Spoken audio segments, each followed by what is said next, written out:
Bonjour à toutes et à tous et bienvenue pour cette nouvelle interview. Aujourd'hui, j'ai le plaisir d'accueillir Caroline Conan, qui est Group Chief Data Officer et Digital Transformation chez Forvia. Alors avec Caroline, aujourd'hui, on va parler data mesh, on va parler mise à l'échelle et surtout de la manière dont la data peut devenir un véritable levier de transfo pour l'entreprise au-delà du simple pilotage. Salut Caroline. Salut Florence, merci beaucoup pour l'invitation. Bon écoute, c'est un plaisir. Écoute, l'échange préparatoire était passionnant, donc à mon avis, l'interview le sera aussi. Ah, Allez, j'espère. on enchaîne en te présentant. Donc, ce qui est intéressant, je trouve, dans ton parcours, c'est que tu étais directrice du contrôle interne avant de devenir Chief Data Officer. En quoi cette culture du chiffre, du process et du risque, elle t'a aidé à structurer une équipe qui compte aujourd'hui plus de 100 personnes autour de la data? Alors, c'est vrai que j'ai un profil un peu atypique dans le sens où mon background, il est plus finance et process. Et en fait, ce qui est très intéressant dans ce profil-là, c'est d'appartenir à l'automobile. Dans l'automobile, vous avez des marges hyper restreintes, hyper petites, un pilotage financier qui est fait au cordeau, c'est-à-dire une clôture qui est faite dans les 3 premiers jours qui suivent le dernier jour du mois. Donc, c'est vraiment très processé, très lean, et toujours un aspect KPI et driven vraiment par le groupe. Donc, c'est ça qui m'a intéressée pour rejoindre Forvia avec ce background financier. Mais c'est grâce aussi à cette appréhension des process que ça m'a permis d'appréhender mieux le côté aussi digital et data, qu'est-ce que ça pouvait nous apporter. Et Dans le contrôle transformation interne, ouais, pardon, et transformation du fait. et transfo. Donc, dans le Mmh. contrôle interne, ce qui est intéressant, c'est de pouvoir tacler les anomalies. Comment je tacle des anomalies qui sont hors process, comprendre les raisons, les corriger, ou voir si derrière il n'y a pas quelque chose qui cache un problème beaucoup plus important. Ce qui est important aussi dans ce parcours-là, c'est que il est aussi très opérationnel. Je reste convaincue que c'est pas derrière un bureau qu'on peut transformer les choses. Ah bon? Euh, Zut! Ah, dommage. Non, il faut vraiment aller sur le terrain, comprendre les processus en entier. Pourquoi est-ce qu'ils sont appliqués? Pourquoi ils le sont mal? Parfois, c'est juste un problème de change et Mmh mh. d'explication qu'il faut un peu corriger, quoi. Donc, le fait d'avoir digitalisé un peu cette fonction qui est quand même pas très rigolote, hein, directrice du contrôle interne, mais ça a donné des petites idées à notre CFO à ce moment-là, qui a vu, lui, on reparle de KPIs, ses usines au point de vue sécurité, compliance, revenir un peu dans le track du jaune qui se rapprochait Mmh. du vert. Et donc, du coup, il s'est dit, tiens, il y a un vrai truc en fait à faire sur la digitalisation. Et en parallèle, il est décidé de vraiment opérer, et ça c'est une décision de notre CEO, d'opérer un grand changement et d'avoir une data platform pour le groupe. Et quand je dis pour le groupe, c'est pour toutes les activités, Mmh et que mh. ce soit du headquarter, de l'engineering, des opérations, une seule et unique data platform. Et ce mandat de Chief Data Officer, qui était assez nouveau, a été donné pour le CFO. Mmh mh. Et c'est comme ça que je me suis retrouvée dans cette aventure, à pouvoir être aujourd'hui CDO au niveau du groupe de Forvia. Très bien. Tu en as profité, déjà pour forger des 1res convictions. Il y en a une qui est assez forte et dont tu m'as beaucoup parlé en préparant cet échange. Tu parles de l'ontologie comme d'une brique fondatrice. Pourquoi est-ce que c'est si central dans votre modèle chez Forvia et en quoi ça dépasse largement un sujet technique? Raconte. Alors, pour moi, l'ontologie, c'est pas quelque chose de compliqué et c'est surtout pas un délivrable qui vient de l'IT. L'ontologie, derrière, il faut entendre data democratization ou citizen. C'est vraiment une donnée. L'ontologie, c'est une donnée qui va pouvoir être utilisée par tous et où on va parler le même langage. Donc derrière, on n'est plus sur un sémantique partagé, euh, une Ah, single c'est pas de source la of truth technique. pour tout le monde. Surtout pas de la technique, Mmh. surtout pas de la technique. Et aujourd'hui, on a cette bibliothèque qui est assez dense et qui est comprise par tout le monde et qui est utilisée tous les jours. Et on est assez serein dans le sens où, quel que soit le dashboard qui est fait, on utilise toujours la même data. Donc, on Mmh mh. parle le même langage, on montre les mêmes chiffres ou les mêmes KPI. Toujours, je Mmh. reviens toujours aux KPI. Ouais, une vraie Euh, cohérence.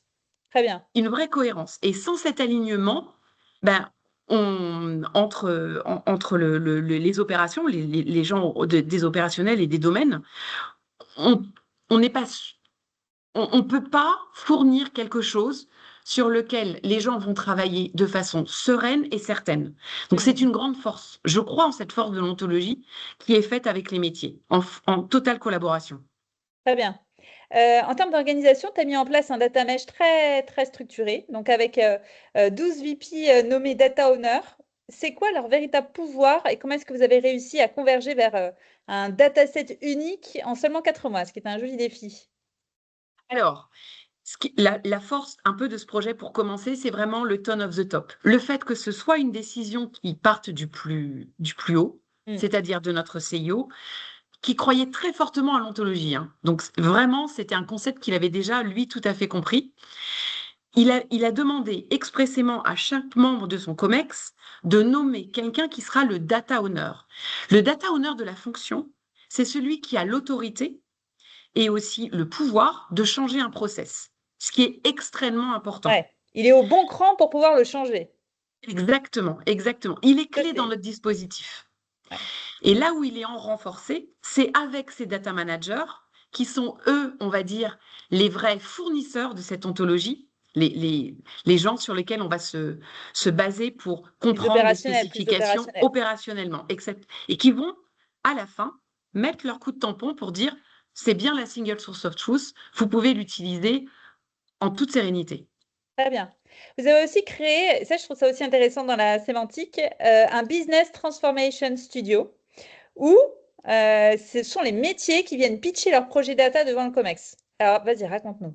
C'est Alors top ça, ça. c'est une nouvelle initiative pour pouvoir vraiment accélérer tous les sujets d'IA au sein du groupe Forvia. On a bien compris que pendant des années, on avait travaillé sur ces fondations de la data, comme j'ai expliqué, grâce à ce réseau des métiers.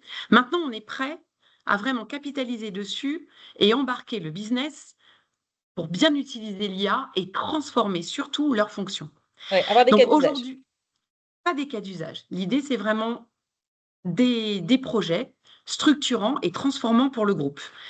La première phase pour convaincre un COMEX, c'est en effet le business qui vient pitcher son besoin, qui est vraiment là en mode je sais ce que je veux, je sais ce que je peux vous apporter, et qui va à la fin avoir un oui ou un non de la part du COMEX, qui va lui abonder à 50% du projet.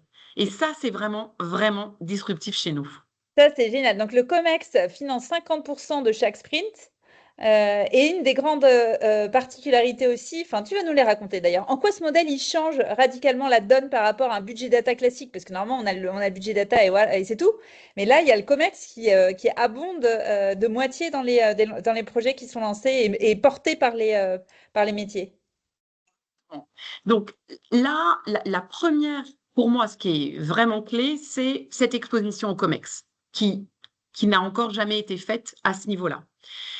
Ça, c'est un premier effet. Le deuxième effet, qui est pour moi aussi disruptif, c'est que à chaque sprint, on s'autorise à dire on ne va pas plus loin.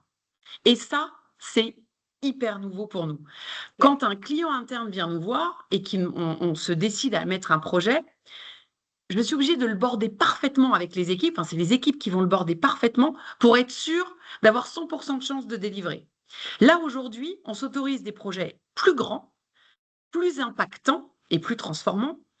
Et en même temps, on s'autorise de se dire, on n'est peut-être pas encore mature, on l'arrête.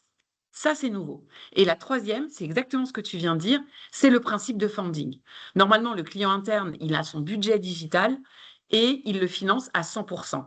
Là, il a une opportunité d'être exposé et en plus, cherry on the cake, il a 50% de funding en plus. Je suis, totalement fan de cette approche. Je suis sûre que ça va inspirer beaucoup de personnes qui nous suivent.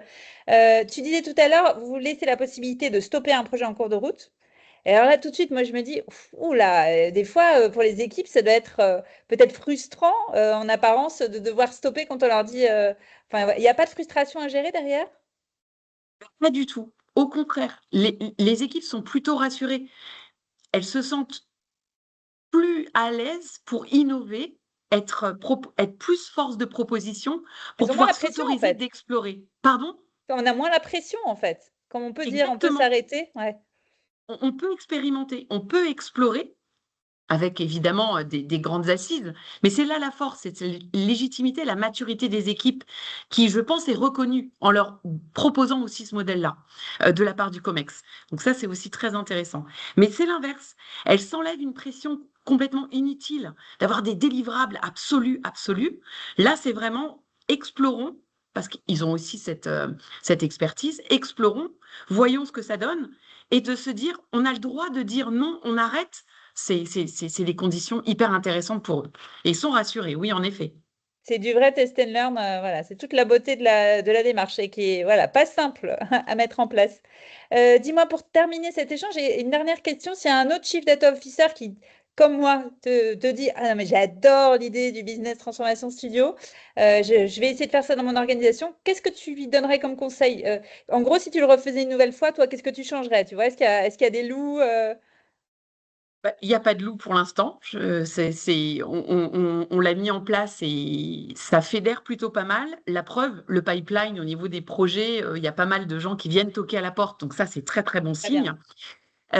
J'ai envie de dire, je ne changerai pas grand-chose. La chance, c'est aussi d'avoir l'impulsion d'un nouveau chef qui est arrivé avec ses idées un peu nouvelles et qui a réussi aussi à les imposer, enfin à les proposer et à les faire accepter, pas à les imposer, de façon hyper naturelle à notre CIO. Un bon Donc le sponsor, alors, c'est conseil, ça que tu veux dire. ouais, c'est le tone of the top, toujours un peu. Ouais, il en faut, il en faut. Eh ben, écoute, Toujours. merci infiniment. Alors, ben, écoute, moi, je garderai comme souvenir de cet échange le Business Transformation Studio, hein, voilà, qui est, je trouve, extrêmement puissant et qui, pour moi, c'est pas un simple dispositif à copier-coller. Je pense que, pour moi, derrière, ce que je vois, parce que tout de suite, pour moi, il y a la dimension humaine et comment est-ce qu'on présente tout ça. Il peut y avoir la peur d'être jugé, la peur de l'exposition en COMEX, la peur de projets stoppés en cours de route. Tout ça, il faut quand même sacrément l'accompagner, bien raconter la démarche, la méthodologie, poser les règles du jeu, et puis voilà, pas être dans cette recherche de performance immédiate. Enfin voilà, il y a quand même un sacré storytelling à poser pour réussir à lever les potentiels freins qu'il pourrait y avoir. Et ça tombe bien, c'est tout à fait le genre de mission qu'on fait nous chez Datalogy. Donc c'est forcément aussi pour ça que ça résonne un petit peu. Et surtout parce que derrière ce Business Transformation Studio, il y a un vrai shift culturel, et c'est ça que je trouve super intéressant, cette vraie logique du test and learn, changer la relation entre la data et les métiers. Je trouve que tu as culture en même temps le COMEX aussi avec cette démarche-là, puisqu'ils se retrouvent en contact direct avec des projets. Enfin voilà, quoi, c'est vraiment un all-inclusive, un multi-ball comme j'adore. Merci beaucoup, je suis fan de cette idée. Et puis, on va se connecter, Caroline? Avec grand plaisir, Florence. Merci encore. Merci à toi, à bientôt. Merci.